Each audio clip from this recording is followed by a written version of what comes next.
Hello children, welcome to us education. आज हम करेंगे आरबीएससी की 8वीं क्लास की हिंदी की किताब का 13वां चैप्टर अपराजिता। इससे पहले हमने आपको करवा दिए थे लघु उत्तरात्मक प्रश्न तक। अब हम करेंगे दीर्घ उत्तरात्मक प्रश्न, जिसमें पहला है आपका अपराजिता डॉक्टर चंद्रा की माताजी सहृदयता और वात्सल्य की प्रतिमूर्ति थी, कैसे अपने शब्दों में लिखिए। तो आंसर होगा कि डॉक्टर चंद्रा जब 1.5 साल की थी तो उनको क्या हुआ था, पोलियो हो गया था। तो गर्दन के नीचे सारा शरीर जो था वो उनका निर्जीव हो गया था, काम नहीं करता था। तो उस दशा में उनकी जो माताजी थी उन्होंने ईश्वर से यही प्रार्थना की कि बेटी का जीवन बचा रहे। तो उसने काफ़ी परिश्रम किया और उन्होंने क्या किया, अपनी बेटी का इलाज अनेक डॉक्टरों से करवाया। उसके साथ स्कूल में हर समय ही वो रहती थी, घर पर भी हर तरह से बेटी की सुख सुविधा का वो ध्यान रखती थी। तो डॉक्टर चंद्रा को अनेक पदक मिले, डॉक्टरेट की उपाधि मिली। इन सब कामों में जो उनकी माताजी थी वो छाया की तरह उनके साथ रहे, पूरा उनका साथ दिया। तो उसने कभी भी अपंग बेटी का दिल नहीं दुखाया, कभी ये नहीं कहा कि तुम कुछ नहीं कर सकती जीवन में। तो इस प्रकार चंद्रा की माताजी ने सहृदयता एवं ममता रखने में कोई कमी नहीं रखी। उसके लिए उक्त कथन पूरी तरह उचित है। तो अपराजिता डॉक्टर चंद्रा की माताजी सहृदयता और वात्सल्य की प्रतिमूर्ति थी। ये हम पूरी तरह से कह सकते हैं, ये बात बिल्कुल सही है, क्योंकि उन्होंने हमेशा उसका ध्यान रखा। कभी उसको ये महसूस नहीं होने दिया कि तुम ज़िंदगी में कुछ नहीं कर सकती, तुम अपाहिज हो। फिर आपका अगला प्रश्न है कि विचार परिवर्तनशील होते हैं, तो लेखिका ने ऐसा क्यों कहा था कि विचार जो होते हैं वो परिवर्तनशील होते हैं, परिवर्तित हो जाते हैं। तो आंसर होगा कि जो मन होता है बहुत चंचल होता है और हृदय में ज्ञान का भंडार होता है। तो इस कारण जब भी कोई वस्तु या घटना आदि दिखाई देती है अथवा कोई नई स्थिति सामने आती है तो हृदयगत भावों से प्रेरित होकर जो मन में विचार उठने लगते हैं, तो विचार सदा गतिशील होते हैं। तो हृदय में जैसे जैसे भाव आते हैं वैसे ही मन के जो विचार होते हैं वो चेंज हो जाते हैं। तो विचार सदा गतिशील होते हैं, चिंतन की परिपक्व दशा में बदलते रहते हैं। एक वस्तु को लेकर जो विचार पहले उठते हैं बाद में वो कुछ और हो जाते हैं, बदल जाते हैं और उसमें संशोधन हो जाता है। अभी हम कुछ सोचते हैं, फिर जैसे ही हमारे हृदय में दूसरे भाव आते हैं तो हमारे जो विचार होते हैं वो बदल जाते हैं, वो नए बन जाते हैं। तो इसी वजह से जो विचार होते हैं उनको परिवर्तनशील माना जाता है। जैसे कि डॉक्टर चंद्रा मेडिकल में प्रवेश नहीं पा सकी, तब उसने विचार परिवर्तन के कारण ही क्या किया, विज्ञान प्रगति में अपना महत्वपूर्ण योगदान दिया। पहले उनका विचार था कि मेडिकल में प्रवेश लें, लेकिन बाद में क्या हुआ, उनके जो हृदयगत भाव थे उनको लगा कि वो ऐसा नहीं कर पाएंगी क्योंकि उनको प्रवेश नहीं मिला था। तो उनके जो भाव थे वो चेंज हो गए, हृदय के मन में दूसरे विचार आए। तब उन्होंने विचार परिवर्तन के कारण ही विज्ञान के क्षेत्र में काफ़ी महत्वपूर्ण योगदान दिया। फिर आपका अगला प्रश्न है कि डॉक्टर चंद्रा अदम्य साहस की धनी थी। वाक्य में साहस शब्द डॉक्टर चंद्रा की जो विशेषता है वो बता रहा है कि वो कैसी थी। तो वो कैसी थी, साहसी थी बहुत ज़्यादा। तो ये क्या है, गुणवाचक विशेषण है, उनकी विशेषता बता रहा है, उनका गुण बता रहा है कि वो बहुत साहसी थी। तो इसी प्रकार के अन्य विशेषण जो हैं वो छांट कर सूची बनाई है। तो आंसर होगा, पहले हम लिखते हैं गुणवाचक विशेषण।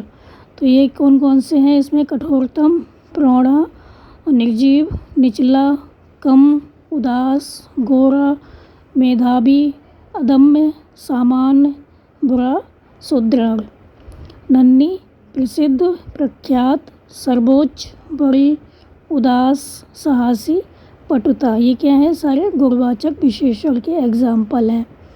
फिर है संख्यावाचक। तो संख्या होती है जिसमें जैसे 18वें, चौथे, एक, प्रथम, दोनों, दूसरा, 25। फिर है परमाणुवाचक, नापतोल होती है, थोड़ा, कुछ। संकेतवाचक, संकेत होता है यह, वह, वे। भिन्नतावाचक, प्रत्येक, प्रतिपल, प्रतिक्षण। फिर है अपठित शब्द का अर्थ होता है जो पहले से ना पढ़ा हो। अपठित गद्यांश गद्य के वे अंश हैं जो हमने पहले नहीं पढ़े हैं। ऐसे गद्यांशों को पढ़कर समझा जाता है, फिर उस पर आधारित प्रश्न जो हैं उनका उत्तर दिया जाता है। आप भी नीचे लिखिए, गद्यांश को पढ़कर प्रश्नों के उत्तर लिखिए। तो अपठित गद्यांश कौन सा होता है, जो अपठित होता है, जिसको हम पहले नहीं पढ़ते। तो बाँस का यह झुरमुट मुझे अमीर बना देता है। उससे मैं अपना घर बना सकता हूँ। बाँस के बर्तन और औजार इस्तेमाल करता हूँ। सूखे बाँस को मैं ईंधन की तरह इस्तेमाल करता हूँ। बाँस का अचार खाता हूँ। बाँस के पालने में मेरा बचपन गुजरा। आज मेरा बच्चा भी बाँस के पालने में ही झूलता है। मैं बाँस से बनी सामग्री बेचकर जीवन यापन करता हूँ। तो यहाँ पर कहा गया है कि उपरोक्त गद्यांश का उचित शीर्षक लिखिए।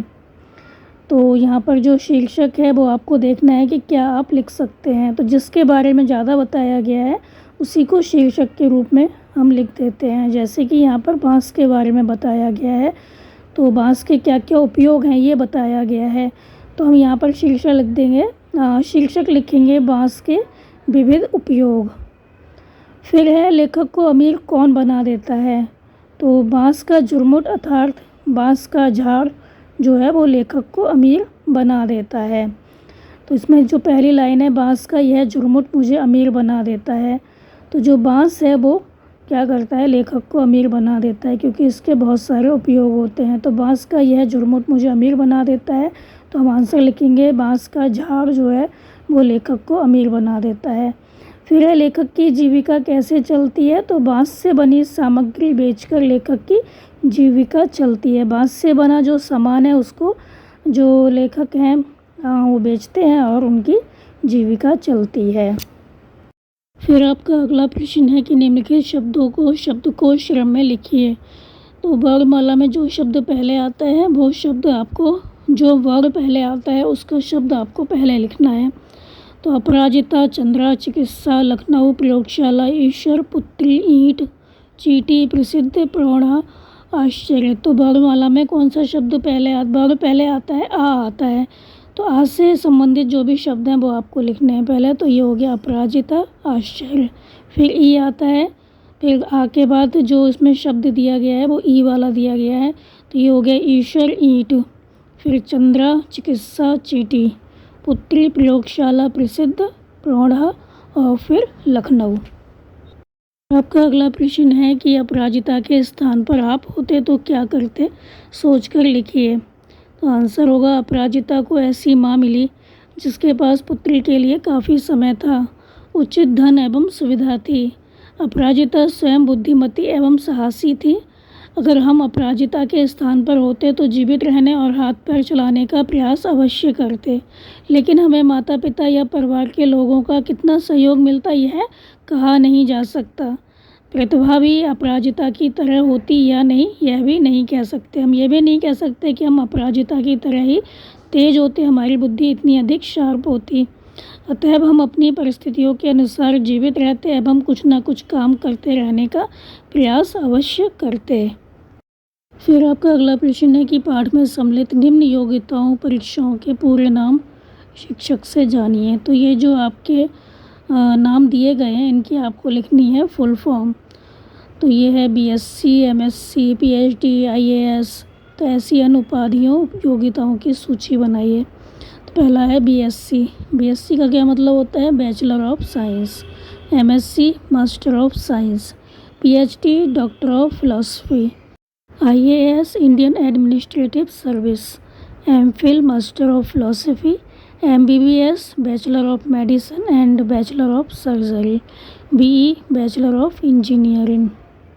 फिर आपका अगला प्रश्न है कि ऐसी अनुपाधियों योग्यताओं की सूची बनाइए। तो अनुपाधियाँ कौन कौन सी हैं, ये हैं बीए, बीकॉम, एमए, बीएड। तो बीए हो गया बैचलर ऑफ आर्ट्स, बीकॉम हो गया बैचलर ऑफ कॉमर्स, एमए हो गया मास्टर ऑफ आर्ट्स, बीएड हो गया बैचलर ऑफ एजुकेशन। फिर आपका अगला प्रश्न है कि राजस्थान में ऐसी बहुत सी संस्थाएं हैं जो विशेष रूप से चिकित्सा सहायता से जुड़ी हुई हैं, उनका पता कीजिए और अपनी व्यक्तिगत डायरी में लिखिए। ज़रूरतमंद व्यक्तियों तक उक्त जानकारी पहुंचाइए। तो अपनी डायरी में ऐसे नाम पते लिखिए। कुछ संस्थाएं ये हैं, तो मानव सेवा आश्रम उदयपुर, प्राकृतिक चिकित्सालय जयपुर, मानव सेवा संस्थान जोधपुर। फिर आपका अगला प्रश्न है कि इस प्रकार की कहानियों का संकलन कर साहस और सौहार्द की घटनाएं बाल सभा में सुनाइए। तो इस प्रकार की जो कहानियां हैं उनका आपको संकलन करना है और बाल सभा में सुनाना है। तो आगे की कहानी है कि तीन बाबू और अमरकांत की ज़िंदगी और जोंक। अमरकांत की है ज़िंदगी और जोंक। इस तरह की कहानियाँ हैं। तो और भी बहुत सी कहानियाँ होंगी, तो ऐसी कहानियों का आपको संकलन करना है और बाल सभा में सुनाना है। तो इस तरह के क्वेश्चन तो आपके एग्ज़ाम में आते नहीं हैं। तो हम देखते हैं अगला क्वेश्चन क्या है आपका। अगला प्रश्न है, डॉक्टर चंद्रा को लेखिका ने अपराजिता कहा है, आप उसे और क्या नाम देना चाहेंगे। तो डॉक्टर चंद्रा को लेखिका ने क्या कहा है, अपराजिता कहा है, जो कभी पराजित ना हो, जिसको कभी पराजित ना किया जा सके। तो आप उसे और क्या नाम देना चाहेंगे। तो हम उसे सुसाहसी या विजयिनी नाम दे सकते हैं। तो आप भी जो नाम देना चाहते हैं, आपको जो उचित लगता है वो आप यहाँ पर लिख सकते हैं। फिर है, मेरी माँ विषय पर एक अनुच्छेद लिखिए। तो मेरी माँ विषय पर आपको लिखना है एक अनुच्छेद। तो मेरी माँ अन्य माताओं से विशिष्ट हैं, अलग हैं। वह मेरे लिए भाई बहन पिता आदि सब कुछ है। मेरी माँ हमें संस्कार देती हैं। वह ममता वात्सल्य एवं करुणा की साक्षात देवी हैं। मेरी माँ मुझे मनचाहा पौष्टिक भोजन देती हैं और मुझे लाड़ प्यार से रखती हैं। वह मेरे सुख दुख का, मेरी इच्छाओं का और भविष्य का पूरा ध्यान रखती हैं। माँ के हृदय में मेरे लिए असीम प्यार और आशीष है। आशीष मतलब आशीर्वाद है। तो वो मेरे जीवन की भलाई के लिए देवताओं की मनौती मनाती हैं। व्रत उपवास और मंदिर में पूजन भी करती हैं। मेरे लिए वो व्रत रखती हैं। मेरी माँ प्रत्येक काम में मेरा साहस बढ़ाती हैं, मुझे आगे बढ़ने की प्रेरणा देती हैं। वह मुझे अच्छी तरह पढ़ा लिखा कर सुयोग्य बनाना चाहती हैं। मुझे कोई बड़ी अफसर या डॉक्टर बनाना चाहती हैं। वह स्वयं कष्ट सहकर भी मेरा पूरा ध्यान रखती हैं। मेरी माँ के आँचल में मुझे अतीव आनंद मिलता है, बहुत सुख मिलता है, बहुत सुकून मिलता है। तो आप यहाँ पर कुछ भी लिख सकते हैं अपनी माँ के विषय में। फिर आपका अगला और अंतिम प्रश्न है कि नीचे लिखे शब्दों के मानक रूप लिखिए। ये शब्द हैं द्वार, बुद्धि, दीप्त, प्रसिद्ध। तो आप इस तरह से लिख देंगे। तो आप इनको मिला के लिखेंगे। हमने इसको अलग कर दिया क्योंकि मिला के लिखने से क्या होता था, जैसा आपका लिखा हुआ है शब्द वैसा बन जाता है। तो हमने आपको बताने के लिए इसको अलग लिखा है। जब आप अपनी कॉपी में लिखेंगे तो कैसे लिखेंगे, दा पे हलंत, फिर वाह, बा के बाद फिर लिख देंगे रा। तो तीनों शब्द आप मिला के लिखेंगे। तो इसी तरह से आप सारे शब्द जो हैं वो बना के और मिला के लिखेंगे। तो ये थे आपके इस चैप्टर के प्रश्न उत्तर बच्चों। आप इनको अच्छे से समझ कर याद कर लीजिए और हमारे चैनल असह एजुकेशन को लाइक कीजिए, सब्सक्राइब कीजिए और हाँ, शेयर करना बिल्कुल मत भूला करिए। Thank you.